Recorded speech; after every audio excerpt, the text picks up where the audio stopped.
have a confession to make. I am terrified of octopuses. We'll go with vampire. That'll be safer. I think what I have learned is that I enjoy vampires when they're gay. Octopus fact time. Octopus facts! I mean, that's what we do on this podcast. We just like make stuff up with a good argument. We are the octopus, and the octopus is us. In the face of horror, we often default to being normal about it. I mean, how many times have either of us watched a film or something and like identified with the monster? Is it spooky? Is there a castle? Did a woman faint? Ah, it must be gothic. Metaphors and pretty sentences and like, you know, a giant monster at the end.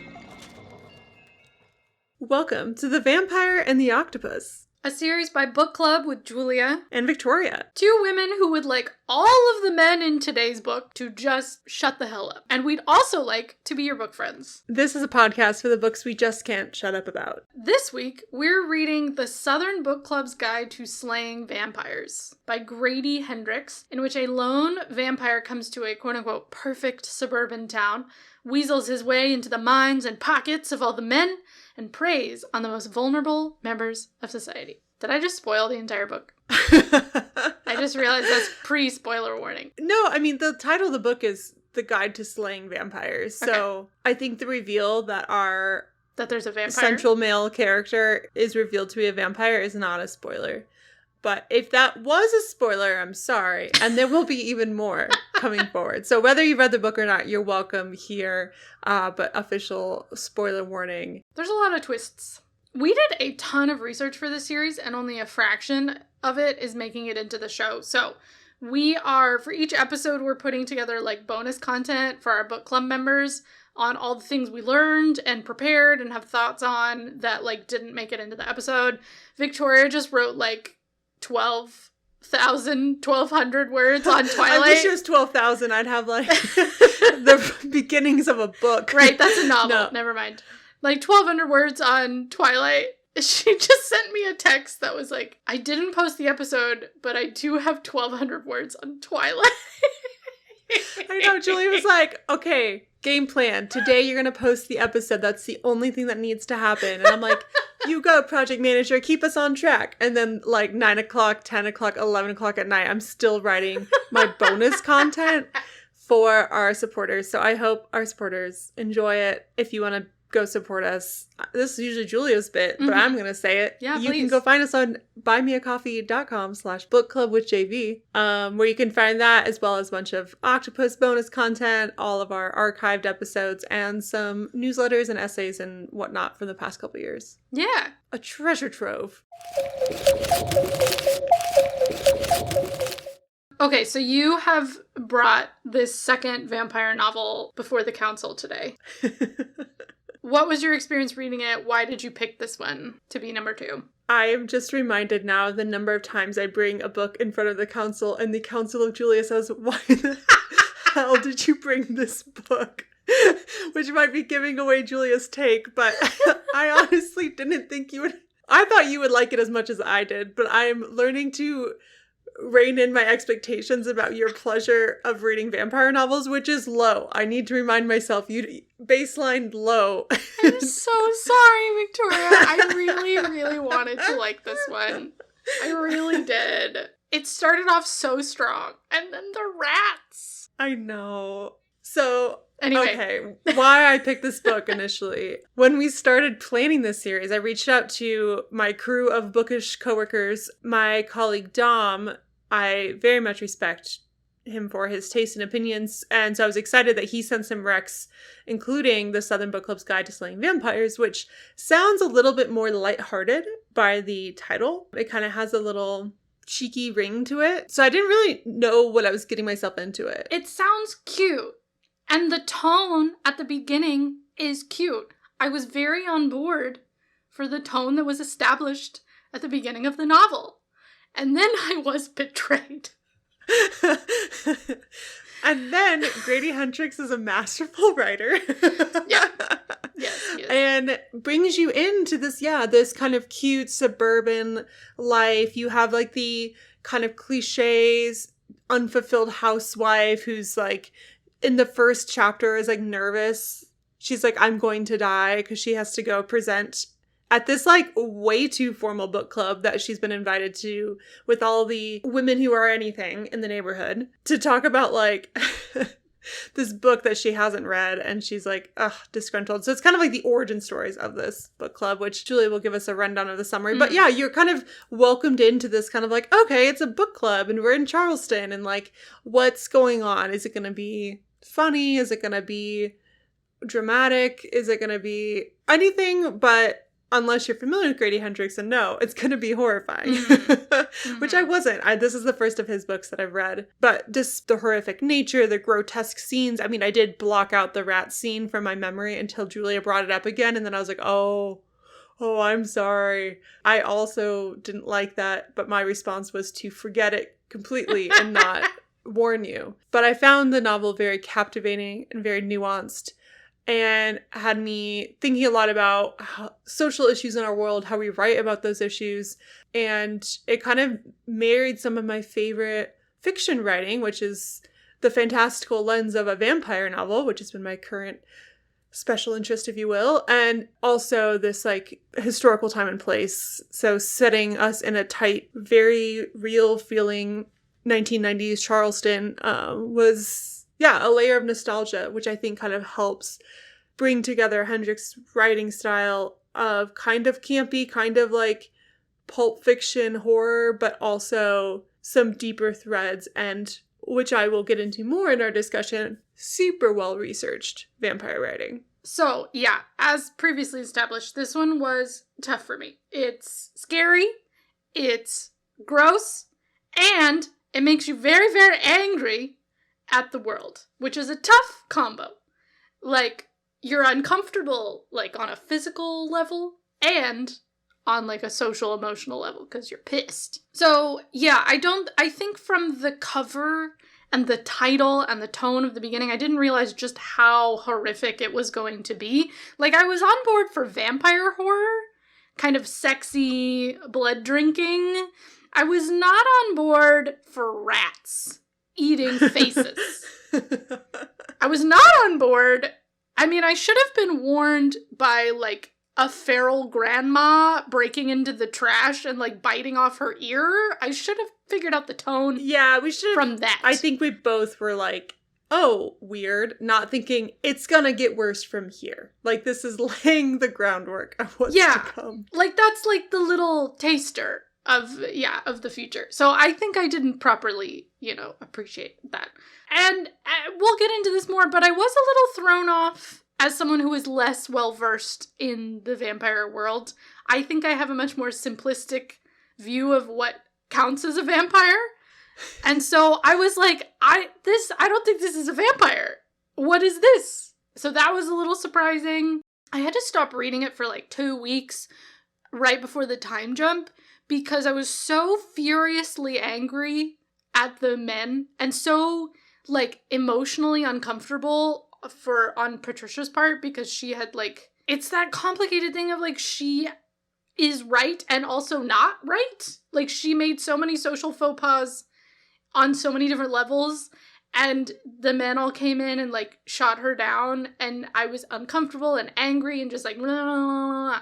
And so finally, when I was trapped on an airplane flying to see Victoria, I was like, Julia, you have nothing else to look at. The screens don't work on your old airplane.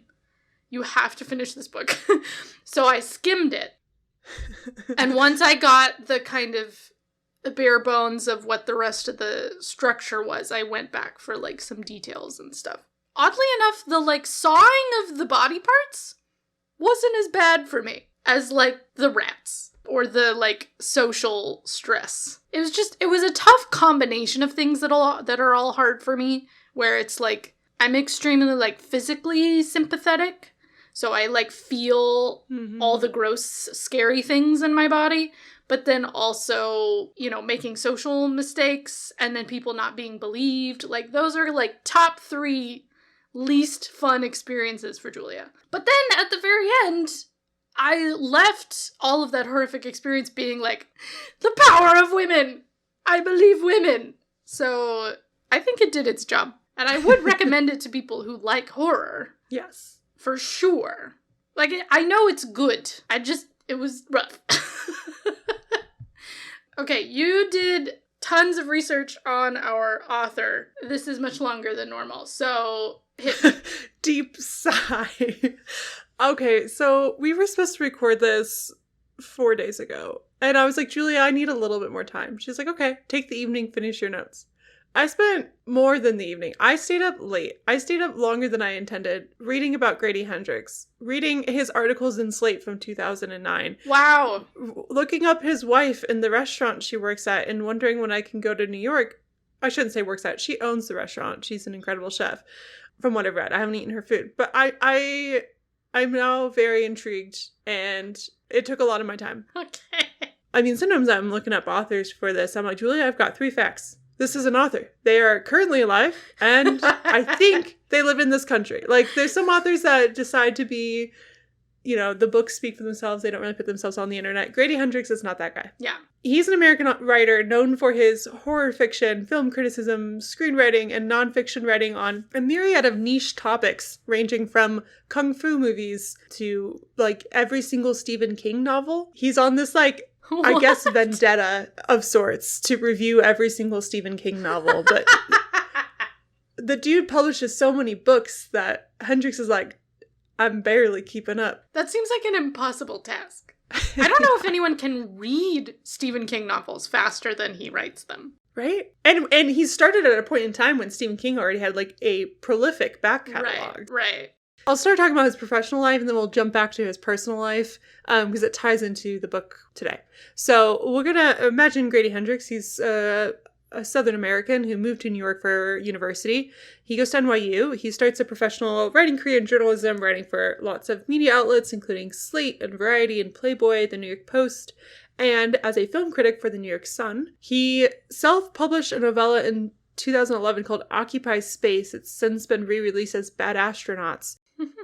Which is basically, if you imagine the Occupy Wall Street movement, but like sci-fi in a southern town with self-made astronauts. Cute. It sounds very fascinating. But that was kind of his first foray into anything outside of journalism that was, like I said, self-published. His first publication that was by a publishing house was a graphic novel cookbook, Dirt Candy, with his wife, and this is where I went on a rabbit hole about Chef Amanda Cohen. She's an Iron Chef on Iron Chef Canada. Oh! She and her restaurant, Dirt Candy, are super cool, and they only serve vegetables, and they were, like, one of the first restaurants in New York to go, like, no tip, and, like, included into the price, not a percentage tacked on, is, like, cost to cover their employees' needs. She seems cool. Want to eat at a restaurant. Hello, Chef Cohen, if you're listening. I don't know why you would, but I'd like to meet you. Okay. He debuted with Horror Store, which you might have seen is the horror novel set in IKEA. The cover of the book looks like an IKEA magazine. It's not IKEA in the book. They had, copyright. They had to, like, or trademark. They had to use something else. But that's kind of what broke him onto the scene as a horror writer specifically. And he wrote a lot of interesting stuff that I spent way too long reading. Did I need to read his entire tongue-in-cheek response to the incident when the editor-in-chief of India Today plagiarized Grady Hendrix's writing? Probably not. But it was also fascinating. Moving on to the parts of his life that are actually relevant for this episode. Okay, great. Grady Hendrix was born in 1972 and grew up in Charleston, South Carolina in the 80s and into the 90s, which was the time and place of 3 of his novels: My Best Friend's Exorcism, The Southern Book Club's Guide to Slaying Vampires, and How to Sell a Haunted House. All 3 are set in the same neighborhood, different characters, slightly different years, but they all kind of come from that emergence of his youth. His parents divorced when he was a young teenager, and he talks about spending a lot of time at the library. From a young age, he was watching and reading all things horror and pulp fiction, campy, but he was also, like, kind of a straight-laced Southern boy. His nickname was Sunshine. He came from this very tame neighborhood. He, like, graduated from Cotillion and went to Sunday school. Oh my god, Cotillion! Oh, wow.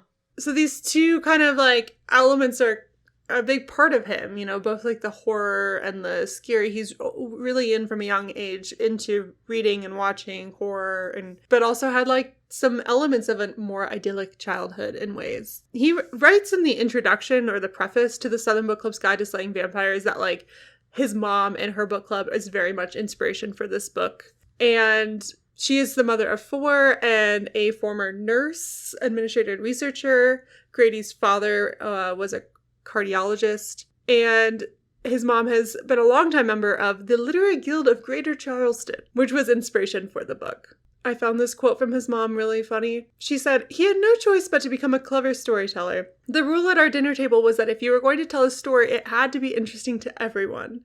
And with 3 older sisters, Grady got shut down a lot. Nope, not interesting, they would say. It's a poor thing. He learned to perfect his plot twists and turns because he had to. His sisters happily take full credit for his successes." That's so cute. I'll put a link in the show notes to this interview article in Charleston Magazine, which is where I got a lot of the details on his upbringing and how it inspired Southern Book Club's Guide to Slaying Vampires. So I'm going to summarize this. I also went a little nuts. I'm not going to lie. We're both guilty Holy here. cow, girl. Patricia is a former nurse, wife to a psychiatrist, and a mother of 2 in suburban South Carolina. She and her family have recently made it into the income bracket where they can afford to live in the suburbs, but they're insecure about it. This is very important. There's class dynamics in this book. Patricia feels lots of pressure to fit into the lifestyle by being a friendly neighbor and a proactive mother, but she has a lot of trouble with doing things that feel disingenuous, and this is one of the very first character things we get introduced to with her. The first few chapters, where she has to admit to her book club that she didn't read the book because life got in the way. And so she inspires a few of the other women in her book club to start a fun book club where they read like murder mysteries and true crime and thrillers and stuff and sort of become close friends. So, a couple years later, there's a rumor that their elderly neighbor's nephew James Harris is in town. No one really knows him, but they just assume, oh, it's her nephew, so he must be fine. A few nights later, Patricia's attacked by this elderly neighbor. When she's taking out the trash one night, the woman, goes feral and bites off her ear. They are both taken to the hospital, and the woman dies there. Even though this woman bit Patricia's ear off, for some reason, Patricia feels guilty. So she goes to visit the nephew and finds him sleeping during the day and not breathing. So she freaks out and starts to resuscitate him, and he gets angry and she leaves. And so he uses that awkwardness and guilt to kind of manipulate her, getting her to set up a bank account for him, driver's license, even though he's got this very suspicious bag of loose bills. As James Harris weasels his way into the lives of Patricia and her family, Patricia's elderly mother-in-law with dementia, Miss Mary, keeps saying she remembers James Harris and that she has a picture of him, accusing him of taking all her family's money. After a series of scares, where Patricia feels less safe in her home while the rest of the family is away, Miss Mary and her nurse, Mrs. Green, get attacked by a giant swarm of rats. This is very not fun. Destroys their home, injures Mrs. Green, kills Miss Mary before she can share the photo of James. Patricia goes to visit Mrs. Green after the attack. Mrs. Green lives in this kind of more poor, isolated African-American neighborhood called 6 Mile. It's a little bit more in the country. Patricia and her friends have a lot of racist misconceptions about this neighborhood that are very irritating to read, but also you're like, yeah, that's exactly what they would think about this neighborhood. A suburban white lady is gonna think that about the neighborhood that happens to have the black people living in it, Yeah. I kept just writing girl, shut up in the margins. I was so... Anyway. But it's important for establishing a cultural context here. So Mrs. Green tells her that children have been behaving strangely and then dying in 6 Mile. But no one outside of their neighborhood seems to care. Cops aren't going to do anything. I was rereading that scene today where Mrs. Green is like, yeah, stuff's been happening around here. And Patricia's like, what? And then, Kitty is with her. And she's like, it wasn't published in the paper. Yeah. Oh, I would have seen it in the paper. And Miss Green is like, you're accusing me of lying? And Patricia's like, no, she's not. And she's like, she straight up was accusing me of lying. Oh my God. And then even the things that do get, police attention or in the paper, it's, written off as, oh, it's drug-related. Or it's oh, it's, we'll keep down those notes for later. We'll call you if something comes up. And it's they won't. The police don't care. But Mrs. Green is very proactive. And so she noticed this van that was driving around that wasn't from any of her neighbors. So she took down a partial license plate. And Patricia takes it home. She realizes it's the same as the one of James Harris's van, the new guy. She goes back to see Mrs. Green and speaks to the mother of the girl who's most recently been exhibiting these weird behaviors, and they discover the girl is missing from her room. And so Patricia, who's lost her mind, apparently, goes out into the woods by herself and finds James Harris with, like, blood all over his face. His eyes are weird. He's got this weird-ass tongue, and it's, like, drinking from the missing girl. He's kind of incapacitated for a second. He's, like, not fully there, and so she has a chance to escape. But when she tries to show the cops where he was, he's gone. The girl's back in her room, and so, of course, the cops don't believe her. Mrs. Green makes Patricia promise that she's actually going to do something about this issue and make sure the police actually go after James Harris instead of just the girl's mother, like they typically do. But Patricia fails. Her husband refuses to speak on the girl's behalf to keep her with her mother. And when Patricia tries to recruit her friends to taking down James Harris because she makes up a story about how he's selling drugs, because that's something that would freak everyone out. But then all of their husbands, like, unionize. They band together to kind of shut everything down and force the women to apologize to James because they don't want to be embarrassed. And, like, notably, the men don't believe them. Yeah. Like, just straight up don't believe them. They're not like, oh, but, like, James is, like, one of us. We should protect him. They, like, James would never do that. You need to apologize to him. You disgrace his reputation. Okay, so a few years later. Time jump. Time jump! Sorry, this, I think, will come up later, so just to note, when this happens, Patricia has recently gone, like, when she is, like, gaslit by all the men, and they're, like, told, like, you need to shut up and be quiet, she takes a bunch of pills and ends up in the hospital from a attempted suicide. And so she is also recovering her reputation still when we time jump 3 years later. Because instead of being concerned about her, they find it embarrassing, because this town is insane. Anyway, so James Harris is running their lives now. He runs book club, he's in charge of all the men's careers and investments and property management and sex lives because he has them touring the country, selling Ritalin, or at least Patricia's husband, that's what he does. And he's hooking up with girls left, right, and center. By this point, James has taken complete control of everyone in Patricia's life, including her children. He has more say in their lives than she does. The thing that finally gets her to act is finding James feeding on her daughter, Corey. It's a tough sell after she's broken so much trust and, like, everyone thinks she's crazy and whatever. But she sort of tentatively convinces her friends and Mrs. Green to do some snooping, where they find a body in James's attic of this lady who used to clean the house. Very terrifying scene that I don't want to go into. In retaliation, trigger warning here, for sexual assault. Please skip 20 seconds. James rapes Patricia's religious friend Slick and impregnates her with gross vampire spawn that puts her in the hospital and is slowly killing her from the inside. No, thank you. Okay. These two things convince the women to finally act to take this guy down, which Mrs. Green reminds them is very, very late. She literally had to send her children to live in another town because it wasn't safe for any kids to, like, be there anymore. So Patricia uses herself as bait because James Harris has been trying to get in her pants this whole time. The women attack him and chop up his body and put him in separate trash bags as he tells them he's an all-powerful god who can make them live forever. At the last minute, their uptight friend Grace, who's the wealthiest? Is that the implication? Old money? Yeah. She's very uptight. She wasn't on board originally, but she finally shows up at the very end, and it's perfect because she's obsessed with cleaning. And she also has more resources at her disposal. So she immediately takes charge of cleaning the house because there's, like, blood everywhere, and offers her future gravesite as a place to bury the body. So in the end, they are able to make James Harris disappear without a trace because he has no family ties. Slick dies of the vampire baby, but she asks to be cremated so that it doesn't spawn.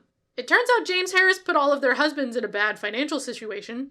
Shocker. When Patricia's husband comes back, and the first thing he cares about after she and her children are put in grave danger, the first thing he's concerned about is, where's James Harris? He's in charge of all our money.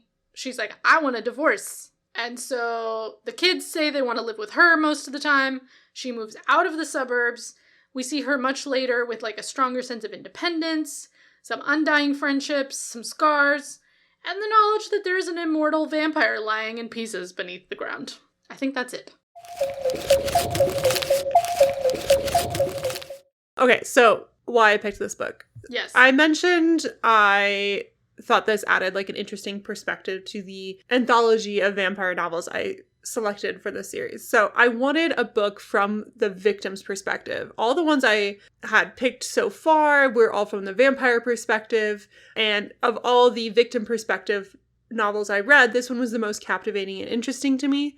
A lot of victim perspective vampire novels, I should say, a subset of that is I fell in love with the vampire, which I was not particularly interested in doing an episode on in the podcast. But it was also clear from the start that Hendrix knows his vampire lore. I was still, in the infancy of my researching, but I was like, oh, he's pulling on some interesting tropes and doing it in a way that doesn't feel like the author having to take a moment and explain what kind of vampire we're dealing with, which is a lot of like a cheaper way to do that in many novels. Sometimes it's done well, but the vampire will literally say, oh, you think I can't look in a mirror and I won't see my reflection? That's just a myth. Just the vampire has to like tell you which vampire tropes it's aligned with. And in this book, it's snuck in a way where Patricia has ideas, she starts connecting dots, and does it in a way where, like, her friends can reasonably be like, dude, this is a bunch of coincidences. Like, this man is a Southern gentleman. Of course, he's not going to walk into your house. But she's like, he needs to be invited in. I read that in the vampire novel. And, like, he's like, I have a condition that makes my skin really sensitive and my eyes really sensitive to the sun, which is a true thing that people have. And she's like, in her, like, serial killer stringboard era, being like, he can't go in the sun. He has to be invited in. He, like, knows, she's seeing all these dots connect in a way that I found really fascinating. After I read the book, when I was diving into Hendrix's background, I also listened to his vampire podcast, which I would recommend, but also come back and listen to our vampire podcast. Yeah, please. But when he was promoting this book in 2020, obviously he couldn't really do like a book tour. And so he notably doesn't do traditional book tours anyways. He does more like one-man stand-up shows. Like in one article I was reading, or one interview, he wrote about like he did one like traditional book tour event with his first novel, and it was like him and one other person who like didn't seem to know what they walked into. And he's like, never again. Even though he has way more fans now, he's just like, that's no fun. I want to do something else. So for the Southern Book Club's Guide to Slaying Vampires, he put together a in-depth podcast series that released mostly in 2020. He's released a few one-off episodes here and there, just like going ham with some cheesy sound effects, himself talking about vampires. So as I listened to his podcast and learned even more of what influenced his writing, I was able to see like more of the deep well of vampire storytelling that he was utilizing, but still creating a very original take. He's not taking an Anne Rice vampire and doing fanfic. He's not taking like, it could be interesting, but he's not taking Dracula and putting him in a new time period. He's like creating his own horrific vampire monster that is steeped in tradition, but is also very much of the 21st century. He's writing a novel for the 21st century reader. I realize I said that and it's set in the 20th century, but okay. He's creating a realistic 1990s, but written in the 2020s vampire. I am wondering now, maybe this book really is more for the vampire nerds, because for vampire noobs like myself, who don't know very much, we go, I don't know if this is a vampire. I don't know if he's trying to tell me that it isn't. I don't know. I'm confused. Because, okay, here's my thing. I'm really, mainly, what it comes down to, I'm hung up on the fangs. I am hung up on the fact that this vampire doesn't have fangs. Like, the fangs come in from, like, Dracula.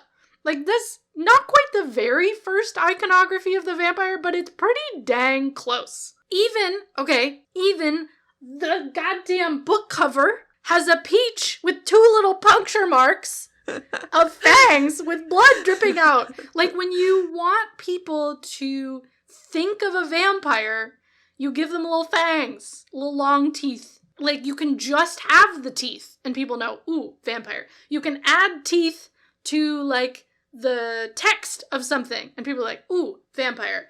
Like, it's so iconic. It's so, like, one-to-one. in sort of public consciousness these days, that to remove the fangs and replace it with a weird tongue thingy really bothered me. And I wasn't sure. I just thought it was an interesting choice, and I kept trying to figure out why he did that. And maybe you can answer that for me. Because to me, it came across as like one of those things where they're trying to create a sense of realism by saying, like, obviously the myth isn't real, but it came from somewhere. And the thing it came from is this creature that's similar, but it's not quite the same. So it's not really a vampire, but it is real and it does exist. And here's how it actually works. So you feel like you're getting a peek behind the curtain on the real thing rather than the myth.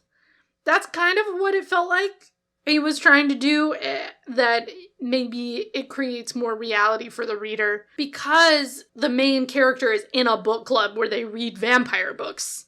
And so, like, you can't just have a stereotypical vampire, like, look exactly like the vampire she's reading about, because then everyone would just be like, oh, look, a vampire. It also matches the tone of the book very well. Like, all of the choices he made fit the book very well. I have no objection to it on that level, but to me it felt very strange of a choice to remove the fangs. That's really where I landed. I have no, like, real objection to it. I'm just like, why? So you probably, I think, have answers for me. So I don't know if I necessarily have answers, but I will present my own counter argument. Okay.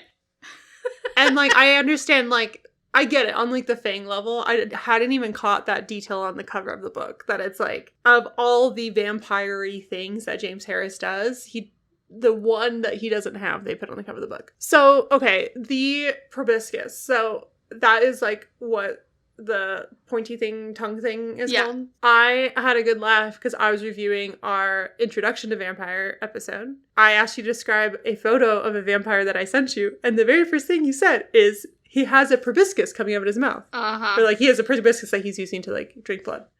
And I was like, recall that you have been familiar with a proboscis before. Touche. It is a little bit more niche, I think, in, like, vampires. Like, obviously it's not in a lot of the common ones that we talk about. The Strain is a TV show that was a Del Toro production, and they have a vampire that pulls from the strigoi. I don't know how to say that. Strigoi. I've heard it pronounced strigoi. Don't ask me how or when, but yeah, strigoi. Which is a vampiric creature that has some, like, different folklore and origins, but they're, like, tightly related, and it has more of that mosquito proboscis kind of, like, blood-sucking anatomy. And so some adaptations of the strigoi will have, like, a human figure that will be able to open their mouth and have, like, a proboscis come out. Interesting. To drink the blood.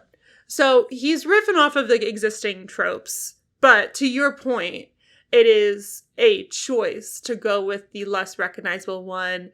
I think what works for me as a reader, because he's going the horror route, is the uncanny nature of it. Like, we are almost too used to the fang bloodsucking, and it has become, like, sexy Victorian vampire to, like, have the little dots on your neck. And instead, he's taking us into a time where the biggest concern isn't tuberculosis, which is, you know, a lot of the happenings around the initial, like, some of the vampire romanticization, but around, like, drug addiction and, like, peddling drugs to kids. We have the whole, like, Dare movement of the 90s of, like, let's have a war on drugs or whatever. So he's, I think, leaning into, okay, what would be concerning for parents of this time? The idea of their kid being on drugs.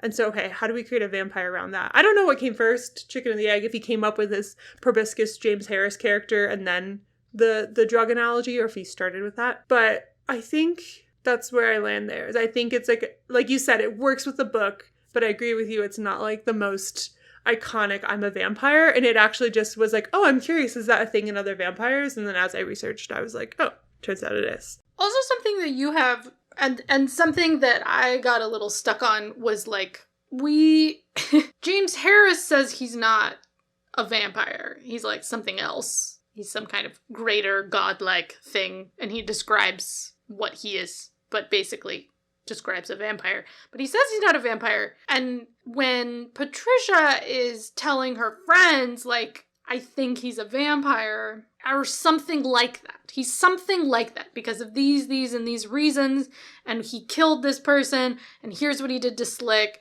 and blah, right? Like, she's like, I don't know if he's exactly a vampire, but he's some kind of monster, right? So from no one's point of view do we ever get, like, everyone's always like, yeah, vampire's, like, the closest equivalent, but no one, like, straight up calls him. He's definitely a vampire. And I think that actually, you know, my doubt and uncertainty maybe is a symptom of kind of how the book works, which is like the most vampire-y part of it that you have pointed out is it's all like vampire stories are all about not believing victims.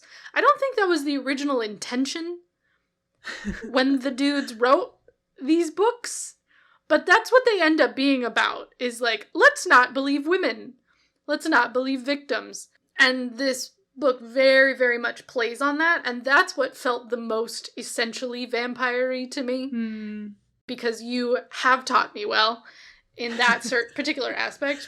I've read my classics, so the way that this book operates is that, like, James Harris is going to say whatever he needs to say in order to charm people and get people to believe him and whatever. So everything that comes out of his mouth is lies. And no one believes Patricia. Patricia doesn't even believe Patricia most of the time. And so we have no clear authority figure anywhere in this book on what is really happening. Because we're just in Patricia's point of view. And she doubts herself a lot. Like you said, we have this really close third point of view of Patricia. We occasionally get someone else's feelings about something, like in the scene when they're dismembering, it's like the vampire, it's like the one scene where Patricia's not there because she's like unconscious in the other room. And so we get a little bit of like Mrs. Green's feelings about things. But otherwise, it's very closed to just what Patricia is thinking and feeling. And so it kind of reminds me of our classic narrative format of our early vampire novels, where we have the question of authenticity. In those novels, it's a very straightforward, well, I say straightforward, it's they were the OGs, a very classic epistolary novel where we have a scientist or some sort of doctor figure saying, I have collected these documents. This insane thing happened. You won't believe me, but I have proof. And so we are asking ourselves as the reader, who do we believe? What is considered proof?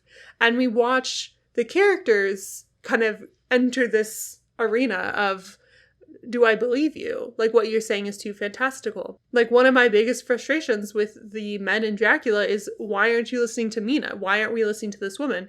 And Grady Hendrix actually has a really great analysis of Mina as a character on his podcast, Super Scary Haunted Homeschool, which I don't think I said the name of earlier, but that's the name of it.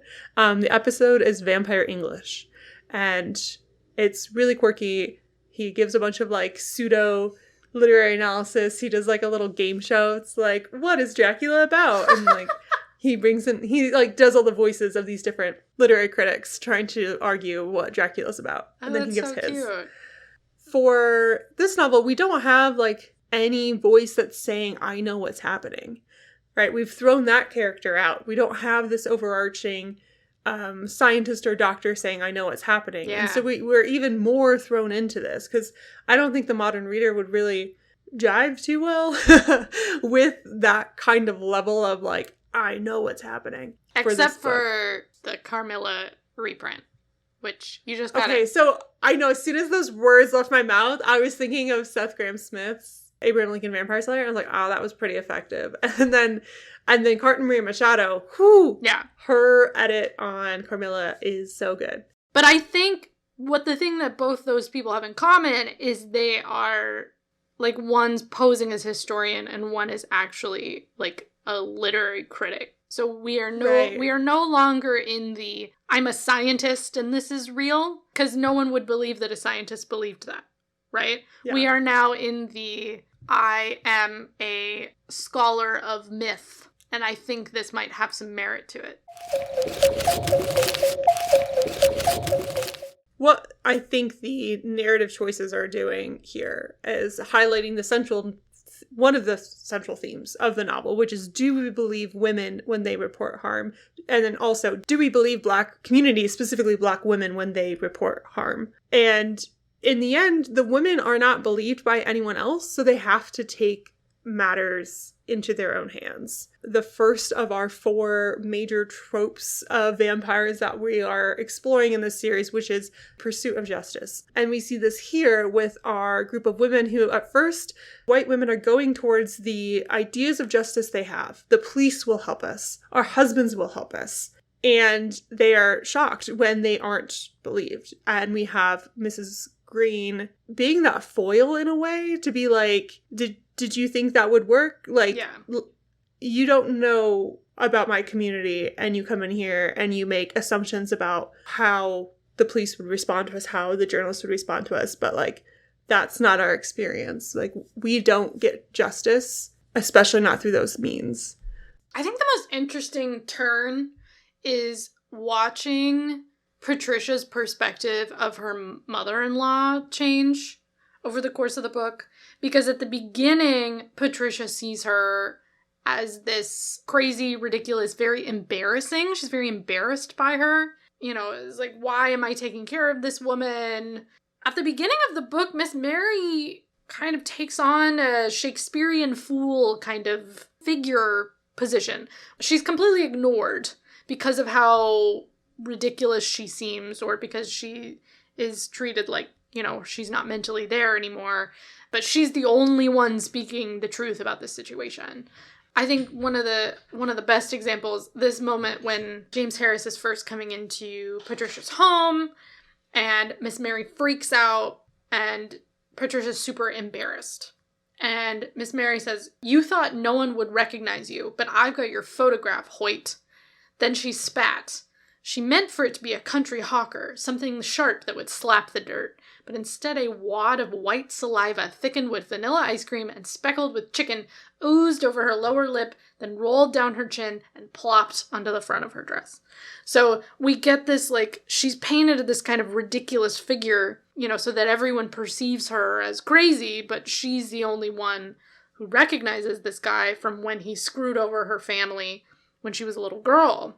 She's the only one speaking the truth, right? And so Patricia starts off being like, oh my God, this woman, she's ruining my life.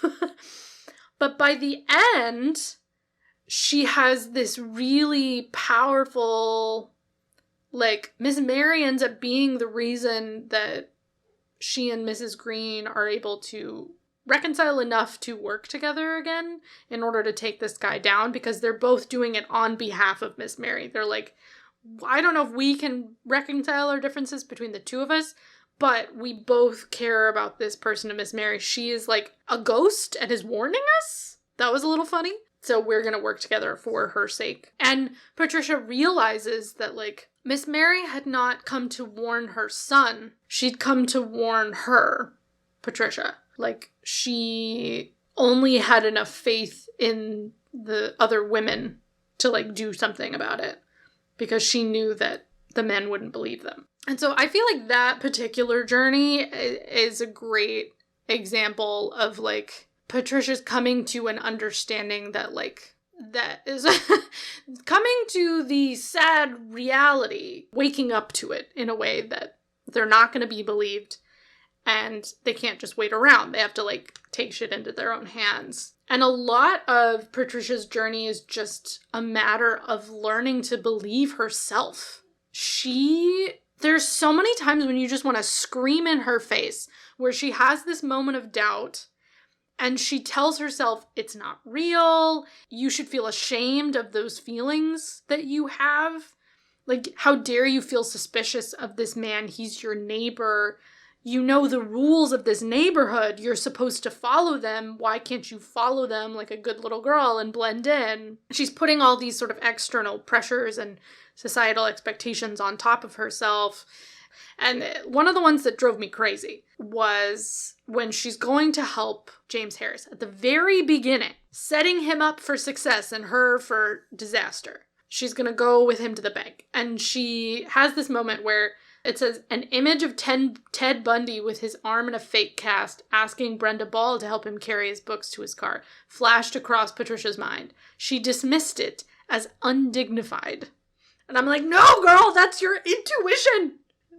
You should be asking this man, why doesn't he have a driver's license? Why is his money in loose bills in a bag? Where is his housekeeper? These are good questions. Yeah, because a big first step, the first kind of arc, is for Patricia to start listening to herself, like you said. Like, if anyone's going to believe her, she has to believe herself. And that's kind of like what pushes her to initially approach her friends for help, because she's like, she'd been getting the ick for a little bit. But when she saw with her own eyes James drinking from the young girl out in 6 Mile, she's like, okay, I believe myself. Like, I don't know exactly what I saw, but what I saw was not right. And I need to, like, do something about it. So yeah, I think one of the very relatable but also frustrating things about Patricia for me as a reader is watching her, like you said at the top, like, want to do something, but then just kind of stumble over a bunch of, like, social snafus and just, like, almost gullible in the fact that she thinks people will believe her so easily. And she thinks she's got all her evidence lined up, like her, like, true crime mystery novels are, because they're, you know, they're after the fact. And she keeps referencing these true crime novels I've read, being like, you know, you were just saying that, you know, if it looks like a duck and talks like a duck, it is a duck, about this woman who ignored the fact that her best friend was out to murder her in a book they read. And everyone's like, well, yeah, but, like, these are the books we're reading. And she's like, we're in the true crime novel. It's happening now, and we need to get the pieces together. But it's hard. She's pushing back against so much of society and her own husband and, like, her sense of security and everything she's built for herself. So she's not encouraged by any means to trust herself and her own senses. And she has to push back against that to even make progress on, like, the bigger problem at hand. You pulled a particularly frustrating exchange between Patricia and her husband. Yeah.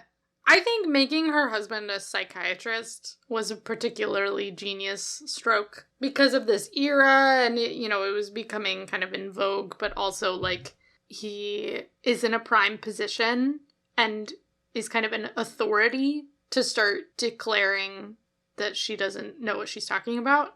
He's kind of part of that structure, right, of not believing people about their experiences. So this is when someone's on the roof. The kids are freaked out. She's freaked out.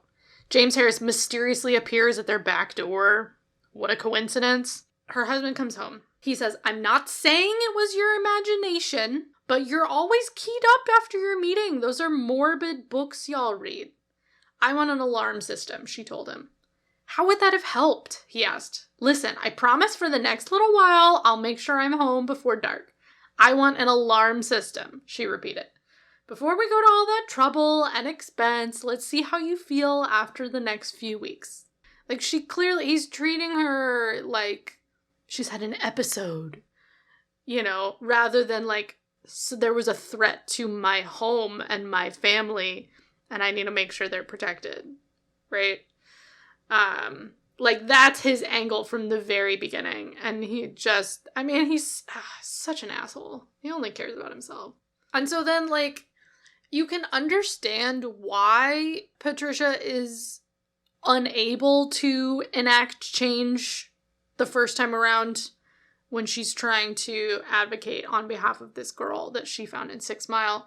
Like, you can understand systemically why, and it's made very clear to us in a very frustrating, aggravating way. But at the same time, we want to kind of roll our eyes at her for being so naive as to think, your husband has shown you from the beginning, the cops have shown you from the beginning the kind of people they are in the way that they respond to you when small things happen, right? They have revealed their character of how they will respond when you think something small is wrong.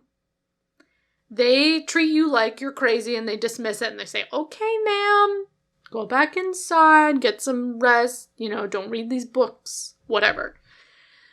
And so you want to kind of roll your eyes at her and be like, what made you think anything would be different when you presented them something even bigger? Mrs. Green knows that. So when, Patricia's like got it in her head she's going to fix everything, Mrs. Green's like, will you fix this actually? And Patricia's like, of course. And Mrs. Green says, I don't want to hear of course. When I tell someone what's happening out here, they see an old woman living in the country who's never been to school. When you tell them, they see a doctor's wife from the old village and they pay attention. I don't like to ask for favors, but I need you to make them pay attention to this. Patricia does not understand what she's saying fully, I think. She doesn't understand that there are hierarchies of believability based on your access to power. And, white women have less than white men, but they are granted more than people of color. And so, they have to use that. We have to use that, right? In order to enact change. And Patricia's just like, oh, I'm just going to tell the police. I'm going to put together all my evidence. I'm going to tell the police. And Mrs. Green's like, no. You didn't do shit. And so, yeah, as a reader, you're like, oh, come on, Patricia. You also, for me, I was reading in my e-reader and I could see I was only, 25% of the way through the book. I'm like, Patricia doesn't sort this out with the police right now. Yeah. This is not going to happen. There's too much story left. But it's sad. And, Mrs. Green doesn't let the other characters forget, when they kind of wake up again to the problem 3 years later of, yes, I know this is still a problem. She's like, I haven't seen my sons in 3 years. I don't get to see them enough. There's never enough seeing them when I'm their mother. When Patricia comes back to be like, oh, Miss Mary told me something and I need to come see you. Mrs. Green says, I said that I wish you would go home. I don't want you here. You abandoned me and my children because your husband told you to. Patricia didn't know how to respond to the unfairness of the accusation. That's dramatic. I haven't lived with my babies in 3 years, Mrs. Green said.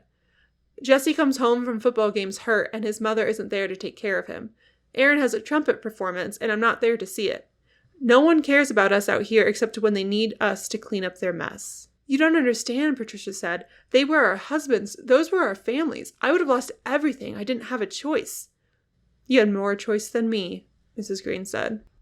So we have this very real conflict between these women that it doesn't fully get resolved. It is mostly they need each other enough and they realize Patricia's going to be believed and Mrs. Green is looking to actually get shit done this time and decides she's willing to maybe try again. And it's not easy. And Mrs. Green, I think, is written in a way where it's acknowledged to the characters and to the reader of y'all are making this Black woman do a lot of the work for you. Yeah. She is literally the one that puts the gloves on, gets in there, and dismembers James Harris entirely. Other women come in and out to help, but it's her. And she's not letting them forget, this isn't a new problem. Okay, now it's affecting your kids, and so now you're scared. This has been affecting my community. We've had kids die. My sons are living far away. You can't, walk over that fact. What makes the end so satisfying when these women do kind of, the whole group of them have had a lot of conflict. Patricia doesn't just screw up her relationship with Mrs. Green when she fails to get James Harris convicted. She gets all of the women mad at her and loses a lot of her credibility with them. So, and they're all quite different from each other and have, very different values in terms of money, reputation, faith, whatever it may be. What makes them all finally coming together to actually do this thing at the end and actually get rid of this threat and be successful with it, that all of the inequalities and mistakes are acknowledged first on various levels. And then they actually do show up. All of them. Even if it's super late. Even Grace, the rich one who's super uptight, and she's the most stubborn. They do all actually show up to put in the work to actually get rid of this guy, despite their differences. I think it's best exemplified when Grace shows up and she immediately starts offering things of herself, starts offering her resources and her expertise. And she has this exchange with Mrs. Green that I thought was super well done, where it's acknowledged that she screwed up first and that she's not in great standing yet, right? She has a long way to go. This is just a beginning. This is not an ending. Things are not perfectly resolved. But we get this hint that they are going to be okay, that they can start supporting each other better and mending their differences because they meet on the even playing field of cleaning. And Grace and Mrs. Green offer different expertise on like how to clean up blood, and one of them, Grace starts saying like, let's get the hydrogen peroxide, and Mrs. Green says, oh, I prefer ammonia. And Grace kind of looks at her and she's like, hot water or cold? And she says, cold. And Grace goes, interesting. You can see Mrs. Green as like a person who she respects. And together, only because of all of their contributions are they able to make this thing happen. And there's no feeling that like, there it is, racism solved, or like feminism, Right. all done. The world is now perfect. We have solved and created intersectional feminism, justice for all. It's more like we are all collectively more powerful than we think, and we have a lot of learning to do, and we need to be showing up, but we gotta start somewhere. You know what I mean? That was actually the primary reason I was like, oh, I want to read this with Julia, and I'm glad it was the part of the book you liked. Yes. Because it's the part of the book I remembered, and I feel like Hendrix really, for me as a reader, nailed the internal monologue of Patricia. Like, you don't like her because she's a super likable character. Yeah. I like how he wrote her, if that makes sense. Yeah. Like, I was reading some reviews of the book from other readers who were like, I just couldn't stand how he wrote Patricia. And I was like, I don't think we're supposed to like her necessarily. We might eventually root for her, and I definitely do, part of the way through the novel. But I think he nailed that internal monologue of her experience. I really appreciated the dynamic of the female friendships. I felt like all of the women were very distinct.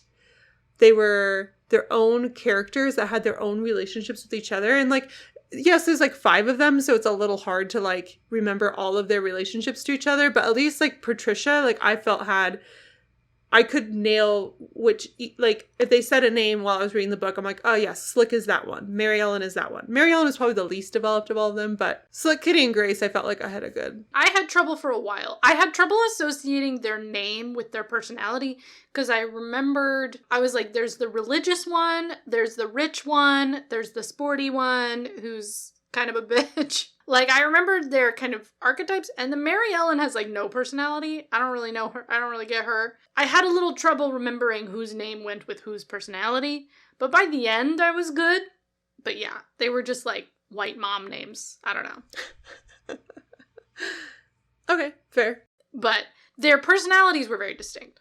I think he also, like we've talked about, really... I think nailed the unease of white ladies when confronted with race and privilege. Oh, yeah. And, like, leaned into that discomfort and then did something with it. Yeah. We spent a lot of time with The Pursuit of Justice because I think that one is particularly interesting to me in this novel. But each episode of the vampire novels, we're looking at 4 themes. So we'll touch on the other 3 and how they relate to this book. So the sexual deviant. So in vampire novels, we're talking about sex in some ways, and it's deviating from the norm, whether it's we have gay vampires, or we have a polyamorous group, or we have really incendiary sexual behavior. And that's what this is. It's not just promiscuous. It's not like, ooh, the women are interested in sex for once. No, this is like a predatory vampire. He rapes, he feeds from children and those with less power. He uses it as a tool to intimidate and to scare and to get his way. It's adding to the horror of it, right? We're focused on the harm towards women and how they aren't believed, and specifically through the lens of assault. Miss Mary, when she's talking about when she has a moment of lucidity and is talking about the vampires. She says, "Night walking men always have a hunger on them. They never stop taking, and they don't know about enough. They mortgage their souls away, and now they eat and never know how to stop." So his sexual predatoriness is also a part of his consumption. He's a vampire of consumption. And Patricia has her kind of light bulb moment about, like, this is what he's coming for. When she's known he's a danger and she doesn't want him around. But what really strikes kind of that fear in her, like, I need to act now. She has this realization. He wanted her family. It came to her in an instant. He wanted to replace Carter. This man was a vampire, or as close to one as she would ever see. He'd found a place where he fit in, with a nearby source of food, and he'd become a respected member of the community. And now he wanted to have a family because he didn't know how to stop. He always wanted more. That knowledge opened a door inside her mind, and the bats flew out in a ragged black stream, leaving her skull empty and quiet and clear. He had wanted old Mrs. Savage's house, so he took it from her. Miss Mary had endangered him with her photograph, and he destroyed her. He had attacked Slick to protect himself. He would say anything to get what he wanted. He had no limits. He's also feeding that appetite to the other men in the town. He's teaching them how to be hungry. He sort of gets them addicted to misogyny. Like, Patricia's husband was never great, but he gets infinitely worse by the end of the novel. Like, he turns into, like, a caricature of himself. Like, they all just become the worst versions of themselves, and he gets them hooked on the money and power and women and reputation and, like, you know, lording themselves over everyone else. Like, he gets them addicted to it. That's kind of his drug. Like, he distributes that to the men so that they are blind to how he's feeding off of everyone else. Yeah, he teaches them how to take so that he can continue taking, and they don't care. Yeah, which makes me kind of leads into the next trope, the invading foreigner. So James is very much an outsider to the community, but the play here is that he's got all the power and status as a respectable white businessman, which acts as cover for his, like, he's new. He's actually not related to Anne Savage. No one looks close enough to know that he just, like, rolls into town and pretends to be someone's nephew and then kills her conveniently. The invasion, his, like, predatory behavior is overlooked because he has come in and brought with him this kind of, like, drug of misogyny that the men in the community are like, oh, wow, you know, James Harris is helping us, like, we have money now, we have power, we have status. They want to be like him, and he helps them, like, have that impression that they are like him, so that when the women try to confront the men and James Harris, like, they don't want to hear it. They say, James Harris is one of the biggest investors in Gracious K, which is their investment property. Over the past months, he's put, well, I won't tell you how much money he's put in, but it's a substantial sum.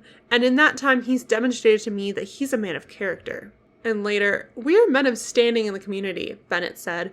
Our children go to school here, we've spent our lives building our reputations, and y'all were going to make us laughingstocks because you're a bunch of crazy housewives with too much time on your hands. So he's like feeding on both literally the women, children, and particularly like children of 6 Mile in the community nearby to feed his bodily form, but he is also feeding off of the misogyny and like power hungry, status hungry aspects of these men, and like kind of inflates that part of their ego so that he can, you know, continue to succeed in his taking.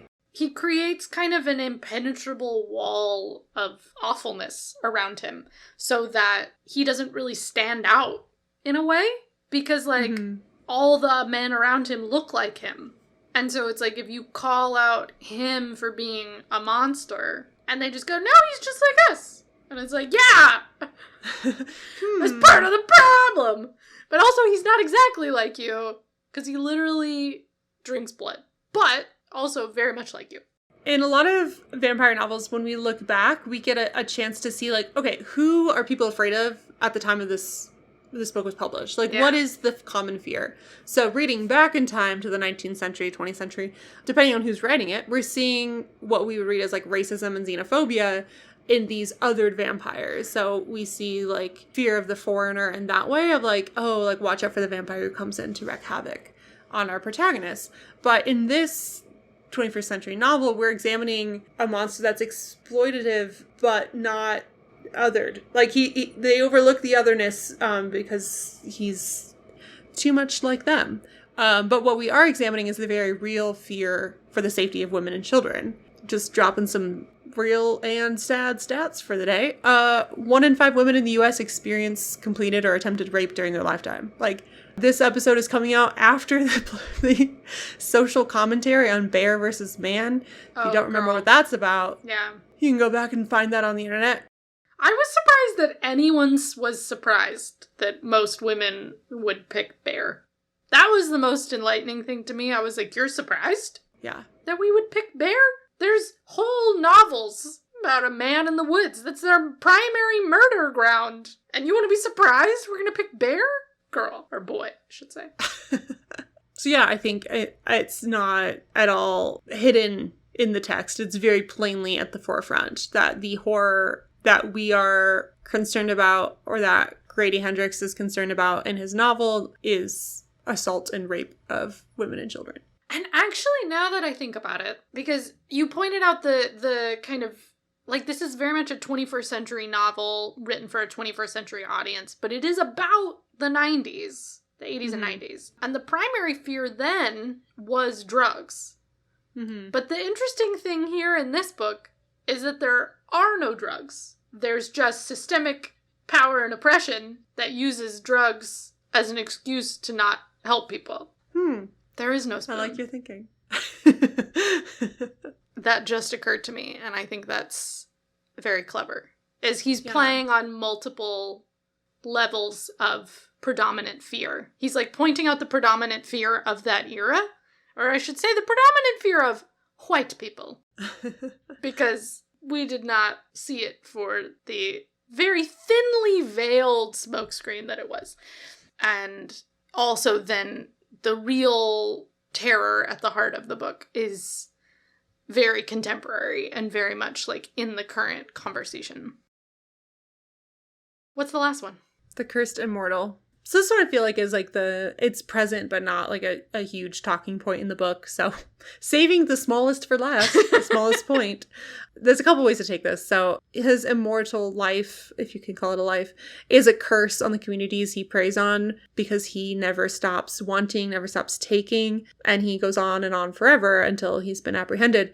Basically, like following his tracks, we get a sense that he's kind of done this a lot of times. Come in, swept people up into, liking him, something comes out about him, and he escapes away and leaving the community in a devastated state. This, like, never-ending existence is this, like, rigid curse on the people around him that's only broken by dismembering him into pieces, putting them in plastic trash bags, and burying them in the ground.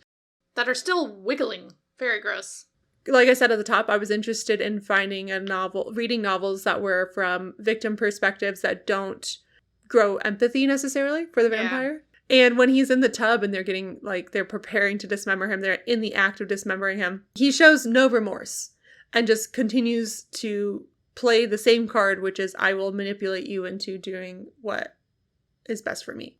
And he's so unused to people being immune to him, or he's so unused to losing, that he genuinely doesn't have any other cards.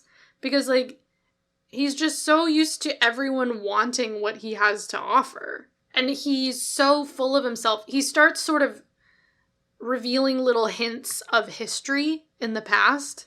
And he does that thing where he's like that kind of narcissistic predator thing that you hear with other kind of sexual assault cases, where I was like, he says like, oh, that one guy in that one place, like, I just knew in his eyes that he really wanted to become immortal. And he like starts talking about other vampires that he's created. And he's like, I just knew. They just had a look. Yeah. And like, they didn't have to say it, but I knew. Yeah. That that's what they wanted. Because he's so full of himself. That's not consent, bro. Yeah. Yeah, he's like trying to play on like these women's emotions at the beginning, being like, you can't do that to me. I'm one of a kind. I'm a miracle. I'm unique. Blah, There are billions of blah, people and blah. I'm the only one like me. Do you really want to destroy that? He even does something dumb, kind of like, I'm like a rare book. You guys like books, right? Like, like he literally has no other cards. yeah. 'Cause he's He's not like, I used know to the secret to losing. eternal life. I can tell you how to stop getting old. Don't you want to stay this age forever? Which honestly, I thought that would be his first ploy with the group of women because he doesn't think much of them. You know, this is the one time in your life you're face to face with something bigger than yourselves. I'm a mystery of the universe. Is that really how you're going to respond? Oh my God. Gag. I think that's one way the author kind of keeps you moving through a very, very gruesome scene is you get like these eye roll moments when, you know, James Harris speaks and then you get like graphic detail of how they like Rip his arm off. yeah. Oh And my Mary Ellen, after God. they've like sawed through all the sinews, pops his head off and it's like, oh. Yeah, I really also liked something that Patricia would comfort herself with. Her life has, at the end, her life has fundamentally changed. And, you know, she's all of the things that she would have been ashamed of at the beginning of the book, right? Like, she's divorced, she's disabled, she's living in an apartment, like, outside of, like, not in the suburbs anymore, and, like, she's working and various other things. But she feels a lot more powerful, and one of the things she thinks about to reassure herself is she thinks about how many, because he was alive for so long, and they don't know how long. He tells them 400 years, but like, I don't know. Yeah, but like How so real that is. many generations of people, so many towns were, you know, ravaged the way that hers was. And she and her friends were the first ones to stop it. And so there's this, like, because you called him, like, he's a curse on the community. He, being immortal, is this never-ending curse. Like, technically, the individual pieces of him carry on living, but, like, the curse of him on society, the generational curse, if you will, Patricia and her friends are able to put a stop to it. And so in a way, the message is like, he's not actually, I mean, technically he's immortal, but he's not. He's beatable. Change can happen. Yeah, the curse can be broken. The curse can be broken. I think that's my final thought. Do you have any other thoughts? Yeah. I think, I mean, it wasn't debated from the moment I started recording. I think it's a very effective vampire novel. Yeah. I really appreciate the different traditions and tales of vampires woven into what felt like a very new story for me. I think the layers of grotesque and creepy and disturbing, while I may not like go back and read it again, were really effective and ensuring the tone of this was super serious. Yeah. Like, even when we have moments of levity where, you know, we're starting with someone who's maybe not the most serious person, dealing with some, like, lighthearted or, you know, not as deeply felt issues. Like, the horror allows us to look at the absolute horror of assault on women and racism and the generations of trauma in our society. It, like, brings us there to look at it so we can look away from the book and continue to see it and fight for change and feel inspired. Like you said, that kind of like moment at the end where you're like, well, they fucking did it. They went and did it. They made change. It was super hard. No one believed them. It upended their entire lives.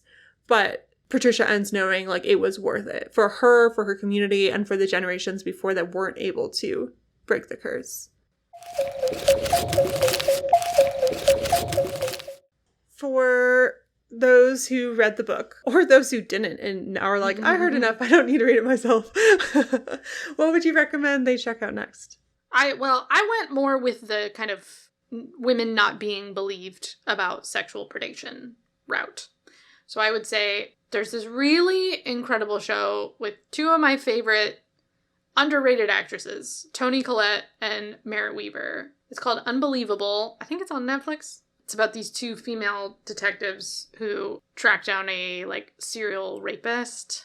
And it really confronts a lot of, you know, systemic injustices and the failures of their own profession. And then also the Spotlight movie about uncovering sexual abuse cases by the Catholic Church in Boston and beyond. Kind of reminded me of Gathering Blue by Lois Lowry if you want a much less gory, just kind of generally creepy YA. Gathering Blue by Lois Lowry is like a teen girl's perspective on discovering systemic injustice in her community. There be no beasts, as they would say. If you just want more women dismembering bodies, try Yellow Jackets. That was the first thing I thought of when they started dismembering the body. I was like, aw, it's my girls. I would recommend reading more Grady Hendrix. Check out his other 2 books that are set in a similar time and place. My Best Friend's Exorcism and How to Sell a Haunted House. He's very good at titles. They're very long, but they're good titles. Yes. My Best Friend's Exorcism is kind of focused on the satanic panic from a high schooler's perspective. And How to Sell a Haunted House is a book a lot about family and obviously haunted houses. Go check those out. He's written a lot of other things. I have spent so much time in the last couple of days reading about Grady Hendrix that I can't remember other books right now. I remembered liking Beloved by Toni Morrison. That's horror. Yeah.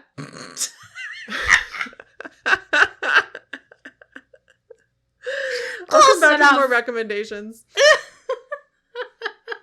It's so funny. After reading so many books to prepare for this series, you'd think I'd have more recs, but I'm just like, I don't know, the 3 books I picked are pretty good. Yeah. Well, I mean, we picked them for a reason, guys. We've read it all so that you don't have to.